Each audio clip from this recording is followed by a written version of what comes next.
आप सबका स्वागत है एक और हमारे नए वीडियो में, जिसमें हम जो है मैथ पेडागोजी यानी जो गणित के शिक्षण शास्त्र हैं उसमें जो है हमारे जो गणित की भाषा के ऊपर जितने भी हमारे प्रीवियस ईयर क्वेश्चन यानी सीटेट में पूछे गए जितने भी हमारे पिछले वर्ष के क्वेश्चन है वो सारे क्वेश्चन देखने वाले हैं। तो ये वीडियो जो आप सब के लिए बहुत ही इंपॉर्टेंट रहने वाली है, इसलिए आप लोग कहीं इस वीडियो को छोड़ के ना जाइएगा, पूरा वीडियो देखिएगा, पूरे एक क्वेश्चन को देखिएगा, क्योंकि एक एक क्वेश्चन इस पर इंपॉर्टेंट है क्योंकि ये सारे प्रीवियस ईयर में पूछे गए हैं। तो चलिए चलते हैं, शुरू करते हैं। और सारे पैडागोजी के क्वेश्चन होंगे, और इससे पहले भी जो हमारे मैथ के इससे पहले चैप्टर जो हैं उस सारे चैप्टर वाइज हम सीटेट के प्रीवियस ईयर क्वेश्चन कवर किए हैं। आप जाके चैनल पे देख सकते हो, और सीडीपी के भी, और ईवीएस, और जो हमारा इंग्लिश, हिंदी, और हमारा जो मैथ है उस पर भी हम बहुत सारे जो हम प्रीवियस ईयर क्वेश्चन हैं वो सारे क्वेश्चन किए हैं। जाके आप लोग देख लीजिए, बहुत ही इंपॉर्टेंट वीडियो है वो सब, सीटेट एस्पिरेंट यानी सीटेट की जो भी तैयारी कर रहे हैं उन सब के लिए। तो चलिए शुरू करते हैं। हमारा पहला वीडियो है, भिन्नों की अवधारणा से परिचित करने के लिए शिक्षक डैश से शुरुआत कर सकता है। अब भिन्न की अवधारणा से परिचित कराने के लिए शिक्षक किस चीज़ से शुरुआत करेगा? ए बट्टा बी के रूप में भिन्न लिखना जिसमें B does not equal to 0 है। दूसरा, उनके आसपास की वस्तुओं में भिन्न भागों की पहचान करना। तीसरा, विभिन्न भिन्नों में अंश और हर की पहचान करना। चौथा, संख्या रेखा पर भिन्न का पता लगाना। और अब मैं जैसे जैसे आपको क्वेश्चन कराऊंगा, 15 में क्वेश्चन कराने वाला हूं अभी इस वीडियो में। 15 क्वेश्चन में आप भी अपना आकलन करते जाइए, और उस कमेंट का जो आप सही उत्तर आप चूज कर दिए मेरे कहने से पहले, और उसका आप राइट जवाब दीजिए। और अगर लास्ट में जब लास्ट क्वेश्चन होगा तो उस पर आप हमारे वीडियो पे कमेंट कर दीजिए आपको कितना नंबर आया और कितना आपका गलत हो गया। तो 15 में से आप कितना सही करते हैं, तो चलिए जांचते हैं। और आप लोग भी अपने खुद को जांच सकते हैं इसके मुताबिक, और पेडागोजी इससे आपको क्या होगा, अच्छा रहेगा, और आपको कॉन्फिडेंस आएगा। इसलिए चलिए शुरू करते हैं। तो हमारा इसमें 11 का जो क्वेश्चन है उसका जो राइट आंसर है ना, वो है आपका ये, विभिन्न भिन्नों का अंश और हर की पहचान करना। और क्या है विभिन्न भिन्नों में अंश और हर की पहचान करना, पहले शिक्षक बताएंगे। चलिए, पहला का थर्ड है, किन किन का सही हुआ जल्दी जल्दी बताइएगा। उसके बाद है हमारा 12 नंबर है, उमा सम और विषम संख्याओं की संकल्पना को समझ नहीं पा रही। ठीक है, उसकी संकल्पना को सुधारने के लिए शिक्षिका ने भिन्न रंग वाले कुछ 20 कंकड़ लिए और उससे उनके जोड़े बनाने के लिए कहा। ठीक, साथ ही 1 से 20 तक संख्याओं को छांटने के लिए कहा। जिन कंकड़ों के जोड़े बन पाए और जिनके जोड़े नहीं बन पाए, उमा एक श्रव्य शिक्षार्थी है। दूसरा, को व्यक्तिगत ध्यान की आवश्यकता है। तीसरा, चाक्षुष शिक्षार्थी है। चौथा, कायिक गतिक शिक्षार्थी है। ये सीटेट नवंबर 2012 में पूछा गया है। तो इसका जो राइट जवाब होगा ये होगा, को व्यक्तिगत ध्यान की आवश्यकता है। इसको क्या है, को व्यक्तिगत ध्यान की आवश्यकता है। इसका जो होगा 12 का 2 होगा। उसके बाद आगे चलते हैं, हमारा जो 13 है, जो हामिदा अपने विद्यार्थियों की गणितीय योग्यताओं को संवृद्ध करने के लिए उन्होंने सदा संख्या प्रतिरूपों का अवलोकन करने और परिकल्पना बनाने देती है। ठीक, वह बोर्ड पर निम्नलिखित समस्याएं लिखती है और विद्यार्थी से कहती है कि वे इसका उत्तर लिखें। 21 भागा 7 लिखिए। ठीक है, उसके बाद है 21 भागा 0.7 21 0.07, फिर है 0.021 भागा 0.007 इक्वल टू, वो प्रश्नों के सेट के माध्यम से यह चाहती है कि विद्यार्थी अवलोकन कर सके। कि क्या अवलोकन कर सके, तो ऑप्शन में दिया हुआ है, आपको उसमें से चूज करना है। पहला, यदि भाजक और भाज्य दोनों 10 की घात से बढ़ाए या घटाए जाए तो भागफल समान रहता है। ठीक, दूसरा, यदि भाजक और भाज्य दोनों 10 की घात से घटाए जाते हैं तो भागफल भी 10 की घात से घटता है। तीसरा, जब एक गुणज को 10 से विभाजित किया जाता है और दूसरे के 10 से गुना किया जाता है तो गुणनफल समान रहता है। ठीक है, चौथा, जब एक भाजक को 10 से घटक होती है और दूसरे को 10 की घात से बढ़त होती है तो गुणनफल समान रहता है। तो उसमें ये क्या बताना चाहता है, इसके सेट से, क्वेश्चन के सेट से। तो इसका जो होगा ना, ये यदि भाजक और भाज्य दोनों 10 की घात से घटाए जाते हैं तो भागफल भी 10 की घात से घटता है। उस प्रकार ये बता सकते हैं, बताना चाह रही है। उसके बाद हमारा 14 नंबर क्वेश्चन है कि कक्षा 5 के विद्यार्थी समस्या 1/2 भागा 1/3 को सही तरीके से हल कर सकते हैं, लेकिन वे इस समस्या को हल नहीं निकाल सकते हैं कि आधे केक में कितने 1/3 केक केक के टुकड़े हैं। इसका कारण है, ए भिन्न पर सक्रिय बिना संदर्भीकरण और भाषा सहायता पढ़ाई गई है। दूसरा, विद्यार्थी इन दो समस्याओं की गणितीय तुलनात्मक को समझने के योग्य नहीं है। तीसरा, विद्यार्थी का भाषा विकास बहुत खराब है। चौथा, समस्या कक्षा 5 के लिए उच्च कठिनाई स्तर की है। तो इसका जो है राइट आंसर जो ये जो है, विद्यार्थी इन दोनों समस्या गणितीय तुलनाओं को समझने के योग्य नहीं है। उसके बाद हमारा है 15 नंबर क्वेश्चन है, हस्तपरक प्रतिमान स्थिर चित्र, लिखित प्रतीक, मौखिक और लिखित भाषा, वास्तविक संसार की स्थितियां अथवा संदर्भ डैश को दर्शाने के 5 तरीके हैं। एक, गणितीय चिंतन एवं विचार। दूसरा, ज्यामितीय प्रमाण। तीसरा, गणित की पाठचर्या। चौथा, गणितीय शब्द भंडार। तो हस्त प्रतिमान, स्थिर चित्र, लिखित प्रतीक, मौखिक और लिखित भाषा जो है सो स्थितियाँ क्या दर्शाने, गणितीय चिंतन एवं विचार या ज्यामितीय प्रमाण या गणित की पाठचर्या या गणित का शब्द भंडार। जल्दी जल्दी आप आंसर कमेंट करिए। तो मैं बता दूं इसका जो राइट आंसर होगा वो पहला होगा, गणितीय चिंतन एवं विचार। उसके बाद है 16 नंबर क्वेश्चन है हमारा, कक्षा 4 की पाठ्य पुस्तक से दी गई निम्नलिखित समस्याओं में से कौन सी बहु अनुशासनात्मक समस्या की ओर संकेत करती है। कक्षा 4 की पाठ्य पुस्तक से दी गई है जो है, निम्नलिखित समस्याओं में से कौन सी बहु अनुशासनात्मक समस्या की ओर संकेत करती है। पहला, भारत के झंडे का आरेख बनाइए और झंडे में सम्मति रेखाओं की संख्या की पहचान कीजिए। दूसरा, दी गई आकृति की दर्पण छवि प्रतिबिंब का आरेख बनाइए। तीसरा, दी गई आकृति में कितनी सममिति रेखाएं हैं। चौथा, किसी दी गई ज्यामितीय आकृति में एक सममिति रेखा खींचना। तो इसका जो हो जाएगा वो आपका हो जाएगा थर्ड, यानी जो है सो दी गई आकृति में कितनी सममिति रेखाएं हैं।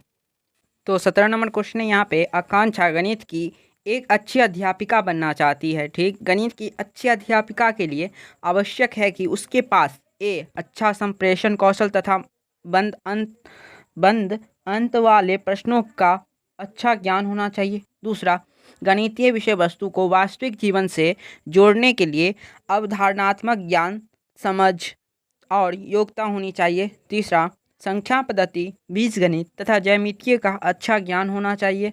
चौथा, बिना समय लगाए समस्याओं और सेवाओं को हल करने की योग्यता होनी चाहिए। तो आकांक्षा जो है सो एक अध्यापिका जो है सो बनना चाह रही है गणित की। तो अच्छी अध्यापिका बनने के लिए उसमें कौन से गुण होने चाहिए, उसमें क्या आवश्यक है। तो इसमें जो है सो चारों जो सही है, चारों होना चाहिए, लेकिन सबसे बेस्ट जो है ना सो ये है चौथा, बिना समय लगाए समस्याओं और सवालों का जो है ना हल करने की योग्यता होनी चाहिए उसमें। उसके बाद हमारा 18 नंबर क्वेश्चन है, कक्षा 4 के अधिकतर शिक्षार्थी सोचते हैं कि दो संख्याओं के गुणन से प्राप्त संख्या सदैव दोनों संख्याओं से बड़ी होती है। ठीक, आप यह कैसे प्रदर्शित करेंगे कि यह सदैव सत्य नहीं होता। ठीक है, एक पूर्ण संख्या और एक भिन्न संख्या के गुणन के कलन विधि को संख्या रेखा पर प्रदर्शित करके। दूसरा, इसे संख्याओं के बार बार योग के द्वारा प्रदर्शित करके। तीसरा, दो दशमलव संख्याओं के गुणन की कलन विधि को प्रदर्शित करके। चौथा, ग्रिड पेपर पर दो दशमलव संख्याओं के गुणन को प्रदर्शित करके। तो इसमें आप किस प्रकार इसमें करेंगे, तो इसका जो होगा आप जो है सो ग्रिड पेपर पर दो दशमलव संख्याओं के गुणन को प्रदर्शित करके जो आप इस प्रकार उसको जो है इस प्रकार उसे समझा सकते हैं, दिखा सकते हैं। उसके बाद हमारा है 19 नंबर क्वेश्चन है कि गणित सीखने के संबंध में निम्नलिखित में से कौन सा कथन सत्य है। गणित केवल कठोर अभ्यास से सीखा जा सकता है, ये तो बिल्कुल गलत है। दूसरा, गणित सीखने के लिए एक कठिन विषय है, ये भी जो है सो गलत लग रहा है। जो सत्य है उसे पहचानना है। तो उसके बाद हमारा है थर्ड, आमतौर पर लड़कियां गणित में कमज़ोर होती है, ये भी जरूरी नहीं है, कुछ तेज भी हो सकती है। तो ये तीनों ऑप्शन क्या है, गलत है। तो चौथा जो होगा सो सही होगा। देखिए क्या है, हर कोई गणित सीख सकता है, हाँ ये बिल्कुल सही है, चाहे लड़का हो या लड़की हो, कोई भी गणित सीख सकता है। 20 नंबर प्रश्न है हमारा, निम्नलिखित में से क्या गणितीय तर्कना का सूचक है। गणितीय संकल्पनाओं की परिभाषा देने की क्षमता। बी, गणितीय प्रक्रिया की तर्क संगतता देने की क्षमता। तीसरा, परिकल्पना में निपुणता की क्षमता। चौथा, विभिन्न परिस्थितियों में सही सूत्रों को स्मरण करने की क्षमता। तो इसका जो राइट आंसर हो जाएगा वो हो जाएगा दूसरा, गणितीय प्रक्रिया की तर्क संगतता जो है सो देने की क्षमता। 21 नंबर क्वेश्चन है हमारा, संख्यांक और संख्या के विषय में निम्नलिखित में से कौन से कथन सही हैं। संख्यांक एक प्रतीक है जिसे भाषा को प्रदर्शित करने के लिए प्रयोग किया जाता है। बी, यह बी एक संख्या को विभिन्न संख्याओं द्वारा प्रदर्शित किया जा सकता है। तो दो कथन दिए हैं, उसमें से आपको चूज करना है। तो ए जो है पहला, यानी जो है ए और बी दोनों ही शुद्ध हैं। दूसरा, ए और बी दोनों ही अशुद्ध हैं। तीसरा, ए शुद्ध है और बी अशुद्ध है। चौथा, ए शुद्ध है और जो है सो इसमें गलत दिया है, यहाँ पे बी होना चाहिए। अभी जो है सो बी अशुद्ध है, नहीं ये ऑप्शन ही जो है सो गलत है। देखिए, तो इसमें जो हमारा 21 नंबर जो है सो इसका क्या होना चाहिए, ये एक शुद्ध है और बी क्या है, अशुद्ध है। एक क्या है, संख्या के एक प्रतीक है जिसे संख्या को प्रदर्शित करने के लिए प्रयोग किया गया है, ये सही है। दूसरा क्या, एक संख्या को विभिन्न संख्याओं द्वारा प्रदर्शित किया जाता है, नहीं ये बिल्कुल गलत है, बी जो है सो गलत है, ए सही है। उसके बाद हमारा 22 नंबर क्वेश्चन है, निम्नलिखित कथनों में से किसमें संख्या 3 का प्रयोग क्रम सूचक भाव में हुआ है। ए प्रत्येक समूह में 3 टीम सदस्य हैं। बी इस डिब्बे में 3 पेंसिलों की कई समूह हैं। तीसरा, मैं इस इमारत की तीसरी मंजिल पर रहता हूँ। चौथा, इस घर में 3 कमरे हैं। तो निम्नलिखित कथनों में से किसमें संख्या 3 का प्रयोग क्रम सूचक भाव में हुआ है। तो क्रम सूचक भाव में जो हुआ है उसके लिए इसका जो सही ऑप्शन होगा ना, ये हो जाएगा, मैं इस इमारत की तीसरी मंजिल पर रहता हूँ।